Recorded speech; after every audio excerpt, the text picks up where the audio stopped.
ॐ वसुदेवसुतं देवं कंसचाणूरमर्दनं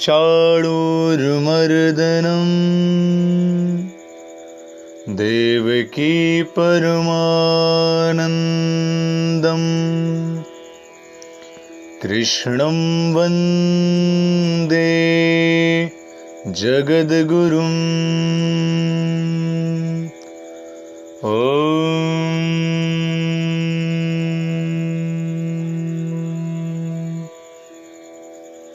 भगवान श्री कृष्ण से जुड़े 10 तथ्य आज हम जिनकी चर्चा कर रहे हैं। बोले वृंदावन बिहारी लाल की जय। पहला तथ्य, श्री कृष्ण का जन्म आधी रात में मथुरा के कारागृह में हुआ। कंस ने माता देवकी और पिता वसुदेव को कैद कर रखा था, क्योंकि इन दोनों की 8वीं संतान के हाथों कंस की मौत होनी थी। श्री कृष्ण ने 8वीं संतान के रूप में जन्म लिया और उसी रात को पिता वसुदेव उन्हें लेकर गोकुल गए। गोकुल में नंद बाबा को उन्हें सौंपा और नंद यशोदा की संतान महामाया को लेकर लौटे। जीवन का मंत्र इस तत्व में छुपा हुआ है, अर्थात जीवन में संघर्ष का कोई समय तय नहीं है। संघर्ष जन्म के साथ ही शुरू हो जाता है। दूसरा तथ्य, कृष्ण जब 5 साल के थे तभी से वे अपने घर की गायों को चराने के लिए जंगल ले जाते थे। अपने ग्वाले दोस्तों के साथ वे पूरा दिन ब्रजमंडल के जंगलों में अपनी गायों की सुरक्षा के लिए रहते थे। वहीं साथ लाया हुआ भोजन करते थे। शाम तक वे गायों के बीच रहते थे, उनका ध्यान रखते और शाम को सबको लौटाकर घर लाते थे। जीवन का मंत्र, बच्चों को लाड़ प्यार दें मगर उन्हें जिम्मेदार भी बनाएं। उन्हें छोटे छोटे काम भी सौंपें। इससे उनमें घर के प्रति जिम्मेदारी का भाव भी आएगा और हर तरह की परिस्थितियों में निर्णय लेने की क्षमता भी आएगी। प्रेम का भाव भी बढ़ेगा। तीसरा तथ्य, वृंदावन और गोकुल के लोग इंद्र की पूजा करते थे ताकि इंद्र अच्छी बारिश कराएं। इंद्र मेघों के राजा हैं। बारिश कराना उनका मूल कर्तव्य है। कृष्ण ने इंद्र की पूजा रुकवाई और गोवर्धन की पूजा शुरू कराई। इंद्र ने गोकुल पर भारी बारिश की तो कृष्ण ने गोवर्धन पर्वत उठाकर सारे लोगों की रक्षा की, लेकिन इंद्र की पूजा नहीं होने दी। यह संदेश है कि लोगों को उनके कर्तव्य पूरे करने के लिए गलत तरीके नहीं अपनाना चाहिए।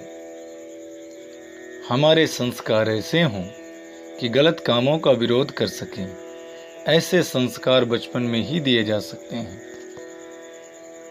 चौथा तथ्य, श्री कृष्ण ने उज्जैनी मध्य प्रदेश का उज्जैन के महर्षि संदीपनी आश्रम के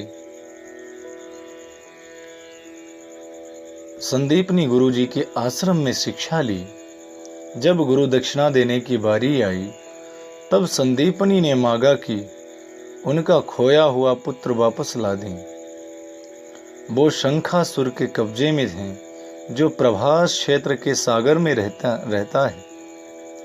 श्री कृष्ण ने शंखासुर को मारा, गुरु के पुत्र को वापस लाए। तभी श्री कृष्ण ने समुद्र के बीच में एक टापू देखा। बाद में जरासंध के आक्रमण से बचने के लिए यहीं पर द्वारिका बसाई।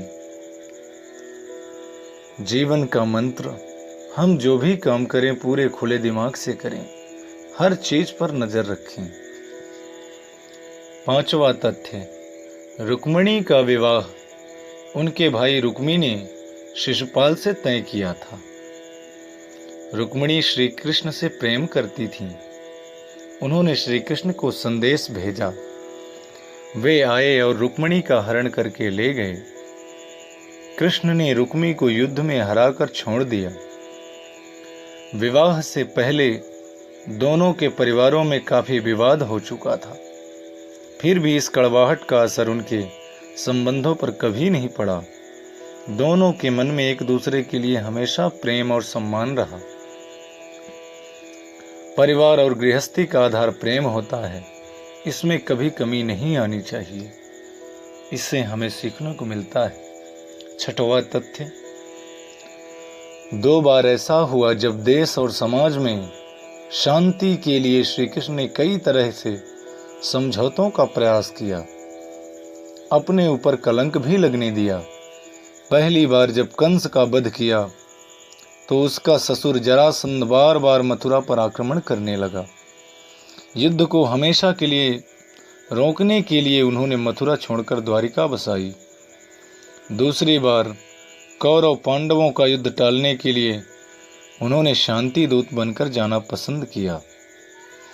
जीवन का मंत्र, समाज और देश के लिए शांति सबसे जरूरी है। इसके लिए कोई भी कीमत ज़्यादा नहीं। हमें विवाद और झगड़ों को जितना हो सके टालने की कोशिश करना चाहिए। समझौते ज़्यादा बेहतर होते हैं। जितना हो आपसी प्रेम बनाए रखें। 7वां तथ्य, प्राचीन भारत का एक राज्य था प्रागज्योतिषपुर। यहाँ नरकासुर नाम का राक्षस था, जिसने 16,100 महिलाओं को, कन्याओं को बंदी बना रखा था। श्री कृष्ण तक ये बात पहुंची। उन्होंने नरकासुर से युद्ध किया, उसे मारा। घर वाले महिलाओं को अब अपनाने को तैयार नहीं थे। उनका मानना था कि वे अपवित्र हो चुकी थीं। तब श्री कृष्ण ने समस्त कन्याओं से कहा, मैं आप सबको आज से अपनी पत्नी का दर्जा देता हूँ। मेरे घर में आप सब उसी सम्मान से रहेंगी जैसा सम्मान एक पत्नी को मिलना चाहिए।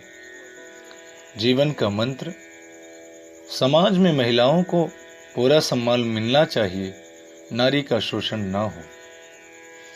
8वां तथ्य, कुरुक्षेत्र के मैदान पर कौरव और पांडव सेनाएं आमने सामने थीं। अर्जुन ने दोनों सेनाओं के बीच जाकर जब यह दृश्य देखा तो हाथ से धनुष छूट गया। युद्ध न लड़ने का फैसला कर लिया। तब श्री कृष्ण खड़े हुए। उन्होंने अर्जुन को गीता का उपदेश दिया। दोनों ही सेनाओं के बीच में अर्जुन खड़े थे, लेकिन अर्जुन दुखी थे और कृष्ण एकदम शांत। अर्जुन दबाव में टूट गए, जबकि कृष्ण दृढ़ता से खड़े रहे। जीवन का मंत्र, परिस्थितियों को देखकर घबराना और अपने कर्तव्य से भागना गलत है। अगर हम शांत और स्थिर होते हैं तो विपरीत परिस्थितियों में भी दुनिया का श्रेष्ठ ज्ञान दे सकते हैं या अर्जित कर सकते हैं। 9वां तथ्य, महाभारत युद्ध समाप्ति के बाद भगवान श्री कृष्ण द्वारिका में अपने परिवार के साथ रह रहे थे, लेकिन कुछ समय बाद उनके यादव वंश में ही झगड़े होने लगे। घर में ही युद्ध जैसे हालात हो गए। श्री कृष्ण ने समझ लिया कि परिवार की मर्यादाओं को बचाने के लिए अब सब छोड़ देना ही अच्छा है।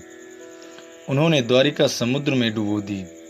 जीवन का मंत्र, परिवार और घर से मोह या प्रेम रखना जरूरी है, मगर उतना ही जरूरी है परिवार में अनुशासन। परिस्थितियां बिगड़ने लगे, परिवार या समाज के लोग